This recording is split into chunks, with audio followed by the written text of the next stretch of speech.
Hey, meaningful movers. Welcome back to Move With Being, the podcast where actions have meaning, words have meaning, and we open up the conversations to discover what's your next move. I'm your host, Krystal. In today's episode, let's talk about how we close the sale and then deliver on it. But y'all know how it is and what we do.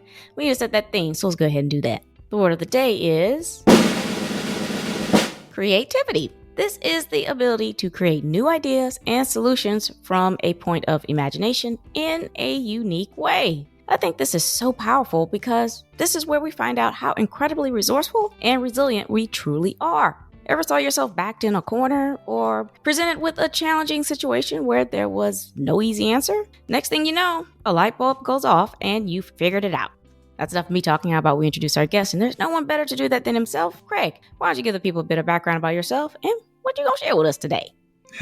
Thanks, Krystal. Happy to be here. Thank you for having me. My name's Craig Cooke, and a quick background on myself is most of my career has been in digital marketing. I started a digital-first company way back in 1996, in the 20th century, I like to say, and doing digital transformation work because everything was traditional media at the time. Really started with very modest means and beginning $1,300 in a computer, kind of went at it the old fashioned way, just grinding, and eventually grew it, hit a rapid pace of growth, landing on the Inc. 5000 list 5 years in a row. In early 2012, that started.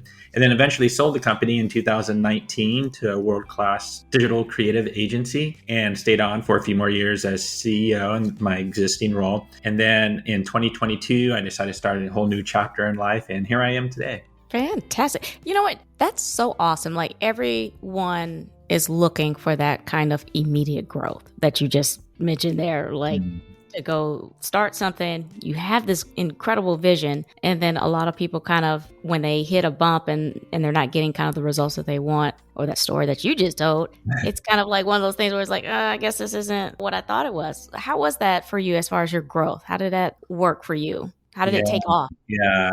Earlier, it's interesting. I think you mentioned the word resilience. And the first 5 years in business was brutal. It was just so painstaking, just so many hours, 80 hours plus per week, 90 hours plus, and no vacations, working holidays, and really grinding with a lot of disappointments, a lot of failures, right? A lot of lessons. That resilience, perseverance really has to kick in. But you really need to retain faith in yourself and advocate a higher power that you will be guided. And as long as you put forth a sincere effort, things will align and happen for you as long as you show up every day. We may talk about a framework for success that I have in my book that touches upon all these things I'm talking about. But once you get to a certain point, things just start to happen. And then, like I mentioned, in 2012, now we started growing, slow growth, but 1996, that was like 16 years. And then suddenly, boom, it was just like we took off. and we're fortunate enough to be able to sell it. And that was really exhilarating, really, really awesome to experience that and all the rapid growth and success that we had. Fantastic. And real quick before we jump in, you were in independent music, right? Marketing of independent music. Yes, that was how the idea first came about. So my company's name was Rhythm, and we started off as rhythmnet.com. I was a musician. I'm a rusty musician these days. but I was getting together with a friend of mine. We were playing a lot of music, writing songs and so forth. And I had got this CD-ROM from a computer store, a local computer store. It was called MusicNet. It was a CD-ROM magazine. And the CD-ROM had all these bands that I'd never heard of before. And I was like, wow, it's fascinating, this whole multimedia experience. And at the time, I was experimenting with going online through AOL. I'm way back in the days on 14.4 modems and, a phone line. Yes. Yeah. So one thing led to another and just decided to create a website after doing research on the internet. I was fascinated with it and how big it was going to be. So I created rhythmnet.com, which was a site where our byline was discover independent music. So we had all these independent artists on there where people can discover them, read about them, listen to song samples, and buy their CDs online through a secure server way back in 1996. Yeah. But it was an idea before its time because there was no broadband, there was no MP3s. There's only 30 million people worldwide online at the time. and everyone was afraid to buy stuff with their credit card online. Yeah. And like I said, I started it with two of my friends. We each put in $1,300 a piece, and I had a computer, and that's how we started. And we didn't get any funding or anything like that. It was interesting. We had to adapt after a couple of years. We just changed our focus to being RhythmNet Design Group, designing websites for companies, but kept that independent music website on the side. Eventually, it ended up dying off because we got so busy with becoming an agency, a digital agency, actually. So, it was quite an interesting run, and just all these different pivots and adaptation, which is essential for survival. Oh, for sure. Talk about faith and belief in oneself. Mm-hmm. Some people do that, right? A lot of people, I think, do that, is have this level of creativity and this vision where they can see well beyond where we are today. You could really see where we would be, and to really believe into that. That's dope. So, thank you. All right. So you won some awards, best places to work. You then sold the company. So you enjoyed this enormous success and challenges. Not a lot of people wouldn't say joy with challenges, but I think how you mentioned it, it's like you came out on the other side of it, which put you in a greater position, right? A much better position to start your new chapter, which started in 2022. Yeah. So what's this chapter we talking about? So in 2022, in early 2022, I decided to leave the company. And I took time off. I ran the company for 26 years, so I equate each year to a mile. So I ran a marathon, 26 years, 26 miles, right? Oh, wow. And I needed a rest. So I took some time off and really just started deep introspection, going within to determine, well, what's the next chapter going to look like? Because I can't just sit around and do nothing. And I got to get busy and really be of service in some way. So I determined that my purpose moving forward is to create things that inspire and empower others to help them fulfill their divine potential, is how I phrase it.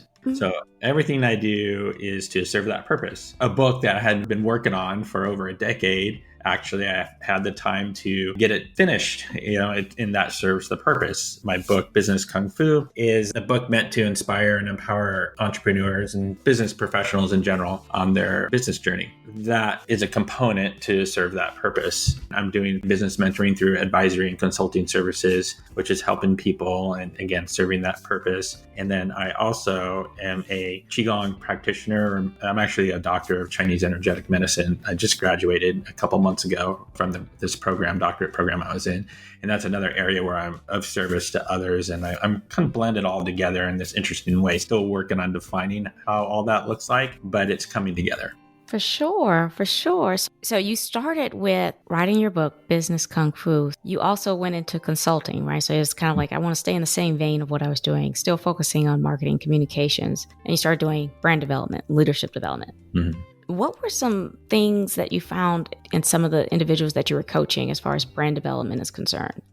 Yes. The reason, too, why I decided to keep going with that is I had this 26 years of experience, all this knowledge. And I thought, wow, what a shame that would be if I didn't continue sharing that, because it is a way to help people. And in particular with brand development, it's interesting because especially these days, there's all these options online, and with the gig economy and, freelancers get a logo for a couple $100 or something like that, right? Go on Fiverr and blah, blah, blah. Sure, that's a way to start, especially if resources are limited. But as you grow, you really need to pay a lot of attention to your brand and how it's defined, because a brand essentially is a promise for a multi-sensory experience that needs to be consistent between the provider of the product or service and then consumer that's consuming that, right? A lot of people don't take the time to clearly define that brand. And if you don't take the time to really articulate it in a verbal format and then reinforce that with a visual language, then it's really setting oneself up to not really be aligned in terms with the marketplace.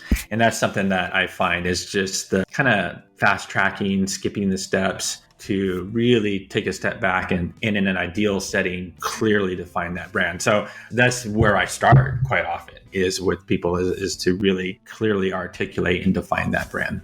Oh, yeah. I love brand development. I love working with others on their brand development because people almost don't see themselves as a trendsetter. And I'm talking about folks who are hands to keyboard every day, the analysts, the underwriter, right? Just someone who's processing paperwork all day. They don't think that they're almost deserving of a brand. Just working with those individuals is so empowering for me because they actually really have a lot of value that they just overlook a lot of the times. And then when we start to dig into that and you see their eyes light up, it's like you have no idea what doors you just opened for me. I love brand development. Yeah, that's a good point too, because there's not only from an organizational standpoint, but from an individual standpoint, like you're talking about, like that personal branding, really valuing yourself, understanding the value that you bring to the table. Yeah, that's important. That's cool that you do that. Yeah. Okay. So second one, leadership development. The reason I like leadership development because leadership, I think, has such an enormous amount of responsibility. Yes. Because you're setting an example for others. Because that landscape in the whole leadership world, they hoard that information and they hoard the team that they have. And it's to the point where they almost overlook the team that they have because they're so much into the ego. Oh my God, I'm this leader. I'm in this role versus the true meaning behind that. So how do you work with others as far as leadership development is concerned? Yeah, those are all great points. The way I base my leadership is on my track record of success because I achieved a certain level of success that speaks for itself. There's a conscious effort to be a specific type of leader. So that's what I want to share with others. And that's how I kind of, through conversations and discussion, and interject and bring in various topics that have to do with leadership, leading a company. One thing that you really touched upon is that example. I always felt that it was paramount to lead by example. I wouldn't ask anyone to do something that I wouldn't be willing to do. Absolutely. Yeah, and the funny thing is, I would tell people that, but I was willing to do anything. That was kind of the catch-22. Joking aside, I was there on the front line. Like the general in the battle, he was on the front line with the troops. It just felt that was the proper way to lead by example. One. Two, this more open, transparent, heart-centered approach to leadership. That was my style, is my style. I feel that's important. There's the old, antiquated lead by fear style. I'm not a fan of. There's a tendency with those types of leaders you mentioned the ego. A lot of ego comes into play, a lot of hoarding, a lot of control rather than manage, but to control. And just a certain mindset that isn't conducive to the overall well-being of everybody in the organization, right? It's really leading by example, having a heart-centered approach so that you're leading a team together. You're a team working to achieve goals and objectives and accomplish a mission to fulfill a vision and serve a purpose at the end of the day, which goes back to the branding part, right? Because I bring that in, and then through leadership, you have to live your brand, and there's a lot of purpose and vision and mission. It's so important with my company. You mentioned best places to work. We won that 4 years in a row. At the same time, we were on the Inc. 5000 list 5 years in a row. We actually stopped applying because we were just so busy. We just forget it. We're too busy to apply this year. There's a lot of great things. Of course, there's tons of mistakes, but that's how you learn. I made so many mistakes, but that's how you learn, as long as you acknowledge the mistake and, I won't do that again. So, yeah. Keyword for me there was acknowledge. Ooh, yes. So many people just do not want to acknowledge that they made a mistake. I love acknowledging, like saying, you know what, I realized I messed up on that one, right? But this is what I learned from it. It's almost as if you can acknowledge that and then follow it up with what you learned from it. And it makes the acknowledgement much more palatable, so much more attractive to do, I think, always. And when you're leading by example, the other team members that you're interacting with see that, and they can embody that as well. There's one, I'll share a real quick story. This one example, we were doing this project for a large national bank, and it was a CD-ROM project way back in the day when CD-ROMs were cool. Coming down to the wire. And of course, they wanted to shortcut the review process, and they wanted to rush the job at the end. And I couldn't stand rush jobs because there'd always be something would go wrong when people rush. And I knew better. But I said, okay, fine. Well, we'll get it out to you. And, I sent them the disc, and I don't remember all the details, but we went ahead, expedited it, and sent the disc out to the replication factory, because we would handle the whole replication and packaging, printing, all that stuff. Did 100,000 units, shipped them out. And then a day or two later, I get a call. Hey, these CDs aren't working. What? What are you talking about? It's working. What are you talking about? No, it's not. Once you get like 7 minutes in, it stops. It freezes. I'll call you back. And then I sat down with one of my main leaders in the company. We're looking at it. And he was the one who was leading the overall design and development of this. Sure enough, it was frozen at this certain point. And I was like, oh my God. And then he felt horrible. And it was big credit to him, because he said, oh, I know what happened. And there was something that he didn't do or switch or something, with programming and so forth. And he felt awful. I could see it. Because it was a big mistake, because I told him that we were going to fix it. And then this was a decision point too, because I could have said, well, you guys rushed it and you knew the implications, right? But I said, no, we'll take care of it. We'll recall all those. We'll pick them up, and then we'll run a whole new batch of 100,000 and send them back out right away. And at the time, this is probably around 2008 or so, I think it cost us like $50,000. It was a $50,000 hit. Today's dollars, that's probably more like $150,000 with inflation, how crazy it is, right? Yeah. And it's for a small business, big hit. Yeah. We did that. And with my team member, my colleague, I said, you know what? That's a mistake for sure. Like, wow, should have caught that. But you know what? I also agreed to a rush job. And if we hadn't rushed it, we would have caught that. So I have to take responsibility as well. And he's like, oh, yeah. I guess a load come off his shoulders a bit. Yeah. And and both of us, it was a huge lesson. We acknowledged it, like, we're not doing that again. Yeah. And then that client was super appreciative, and the end client went through this other client that was white labeling us, and they're the ones bringing us all these opportunities. They were, okay, great. They were happy that we took care of it, kept giving us work until they ended up selling their company. I mean, we made millions of dollars over years with them, continuous. But if I would have taken a different route, that could have ended that relationship as well. Right.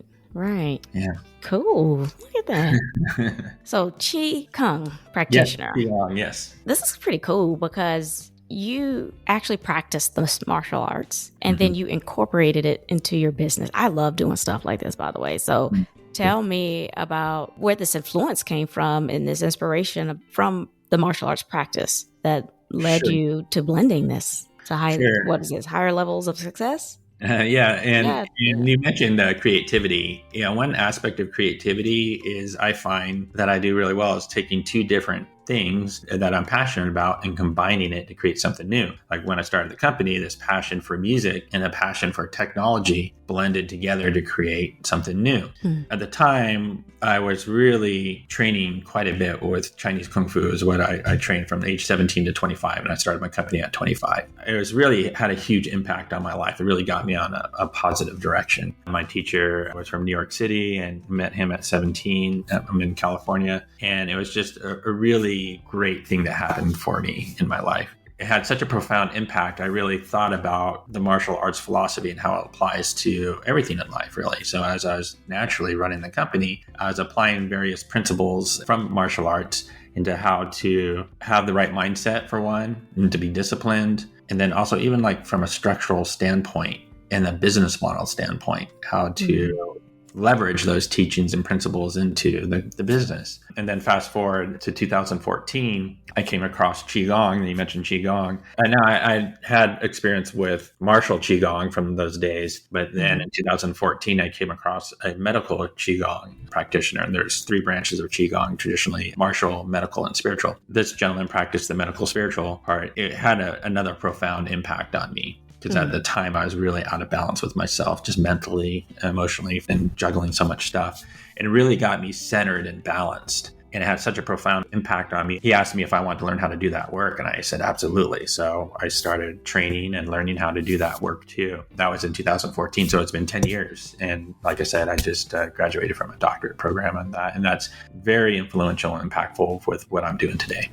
Cool. What made you start to say, okay, I want to build on this and apply those same principles to success? because I did the same thing. So I want to hear what happened with you that brought you into this building a foundation, right? Yes, right. Building a foundation, right? And that's what I write about with chapter 1 in my book, Business Kung Fu, is building a foundation. Everything starts with the foundation. And that's how I learned martial arts. You have to learn your stances and strengthen your base, your foundation, and learn punches and blocks and kicks, like the basics. And it's all part of a foundation that works together. And the same thing with my company, had to build that foundation. It was rooted in website development, which had a whole variety of aspects to it. But then there was other skill sets that came along, like email marketing and search marketing and so forth. And it all came together, and it was being built upon a foundation. And then with the Qigong practice, same thing. You're working with the energetic anatomy. Just like we have a physical anatomy, we have an energetic anatomy. This energetic anatomy, you cultivate this energetic anatomy through various Qigong exercises that are like a moving meditation, actually. And then there's also static meditation as well. And it's all cultivating the energy, building up energy, opening up the energetic channels to be able to work with qi, energy as the Chinese culture calls it, to have an impact on your growth. The way I like to categorize it in 3 areas is there's healing, self-transformation, and then also optimization. And any one of us at any point in time could use all 3 of those areas or be in one of those buckets. Either in a straight line or just kind of bouncing around. It's interesting. Life throws a bunch of curveballs at us. Yep. And typically these curveballs get us all out of balance, just emotionally and mentally. And then from that can manifest into physical diseases if it keeps persisting over time, over a prolonged period of time. So Qigong addresses all that. And it's just a fantastic modality for healing, transformation, and optimization. Goodness. Tell me about these 5 elements of success. Yes. So in chapter 1 of my book, Business Kung Fu, I write about the 5 elements of success. And it's based on Chinese 5-element theory, which is a philosophy or theory that is thousands of years old and covers various aspects in life, such as martial arts and medicine, but also music, food, spiritual systems. And essentially, there's these 5 elements that constitute everything in reality, including us. That's fire, earth, metal, water, and wood. And these elements operate in cycles. And they also have interrelationships with each other that could be positive or negative based on a conditional state, whether they are in excess or in a deficient state. And it's all about balance at the end of the day, the balance of the constitution of these elements. Through my personal experience as an entrepreneur and my observation of others and their success and failures, my success and failures, I identified 5 elements of success, and leveraging this 5-element theory is really profound. How it just kind of an inspirational moment of creativity, like you talk about, that came to me and hit me. And the 5 elements I identified are passion, and passion fuels discipline. Then discipline builds expertise. Expertise leads to confidence. And then confidence extends to faith. And it's a generative cycle where each of those elements helps build the subsequent element. And then it could go the other direction, though, too, where elements can diminish. And then as they diminish, it's more of a downward negative cycle. And then these relationships between the elements based on a state of balance or imbalance can have a positive or negative impact on each other. I like how you had the verbs in between those, the action and the verb. Yeah, I really like that. That was a really cool Thank you. Building block. Like it's like a step. As you were saying, I was like, oh my gosh, it's like a maturity model. Like it's just a step above. That's so cool. Yeah, because it's a process. It's a cycle. Yeah. And the cycle, it's moving and you're evolving through it. Or devolving, depending on your state of mind. And my book is essentially a mindset book at the end of the day. And your state of mind is so important. Oh my God. In your success. I always say that you could have all the great characteristics. It's like the mind trick. You can have all the great characteristics that you need to succeed. But if you have the wrong mindset, it warps it. So, you have to be so careful, because people without that self-examination, they will try to do more. And it's like, no, you're actually fine with exactly where you are. It's just this mindset that we have to shift. That's the only thing. And that's really cool that you called that out. Very cool. Yeah, thank you. Thank you. I think a good example of that, if we look at the element of confidence, for example, if someone has a lack, a deficiency of that element, then there's all this fear that they're contending with. And fear is paralyzing. It stops people in their tracks, just like you're talking about, right? Yeah. Now, if we look at an excess state where there's too much confidence, that's not good either. The excess state of confidence, that leads to arrogance, where the ego comes in and allows it to get in the way also, where the arrogance is like, oh, I'm so good, I don't need to bother doing X, Y, or Z. And that's where it has a negative impact on the element of discipline, because there's the interrelationship between confidence and discipline. And so the deficient and excess condition are both not ideal. The proper mindset is to have a balanced state of confidence, so then it can then extend to faith. Yeah. Oh, very cool. Very cool. A quick plug to you then for everyone. You can get that first chapter at your website, huh? Yes, first chapter for free at my website. Yes. Okay, I'm going to go check it out. We had a very energetic talk. I think that Thank you. So, Craig, do you have any golden nuggets that you just wanted a little bit of catch up to recap for the folks? Well, there is one important concept that I also share in my book that we didn't touch upon yet. And it is something that I feel is really important. And I have a saying in my book that states, be of service to self so you can be of service to others for a lifetime.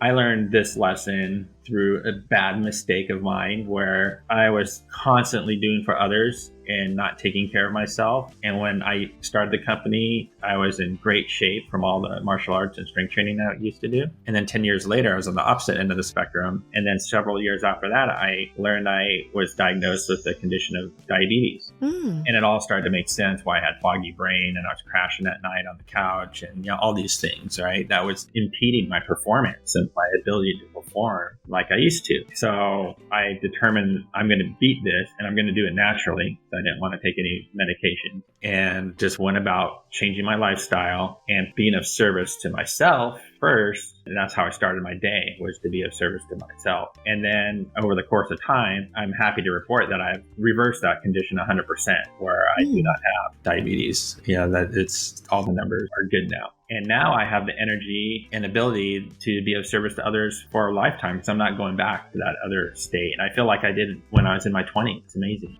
Yeah, very cool. Thank you. You're welcome. That's the episode today. I think it is important to note that everyone defines success differently. For some, individual success is all they need, while others look for other ways they can apply their skills and spread their impact. It doesn't matter which one you fit in. We all have this creative spirit, which, means we don't fit in at all, do we? We stand out. I truly hope that Craig's journey has generated some fresh ideas. Which one of his 5 elements of success ignited a spark in you? I love it all, and so will someone else. Before I let you go, Craig, why don't you go ahead and remind the people who you are, where they can find your resources, or reach out to you? Sure. Thank you so much, Krystal. So Craig Cooke, and my website is c2pro.io. That's the letter C and then squared, spelled out, pro.io, c2pro.io. In the book section, people can download the first chapter of Business Kung Fu for free. Then Business Kung Fu is available on Amazon. I hope to get it on Barnes & Noble here pretty soon, but Amazon, you can pick it up there. Another great way to get a hold of me, other than my website, filling out the contact form, also on LinkedIn. I check that regularly, and you can easily find me on LinkedIn, just Craig Cooke with the E at the end of Cook. So, yeah. Fantastic. I'll make sure to include all of Craig's resources and connections in the episode description, as well as on my website's resources page, movingwithme.com. Make sure you guys subscribe to the show, Moving With Me in the podcast, and tap that alert bell so you know when these episodes drop. I am on Apple Podcasts, Amazon Music, Spotify, and YouTube Music. Please share, like, repost, and follow. Tag someone. We are creating a community here. Quick housekeeping before you go. Follow me on Instagram at movingwithmeanie82 and on Pinterest at Arthur KB Clark. Also, connect with me on LinkedIn. I do dabble in TikTok at Krystal B. Clark. My Etsy store has some handy dandy digital downloads. Lastly, run over to my YouTube channel and have a look or two. Links are in the episode. Alrighty, I'm Krystal on Moving With Me in the podcast, reminding you to take it one step at a time. All moves have meaning. Check y'all later.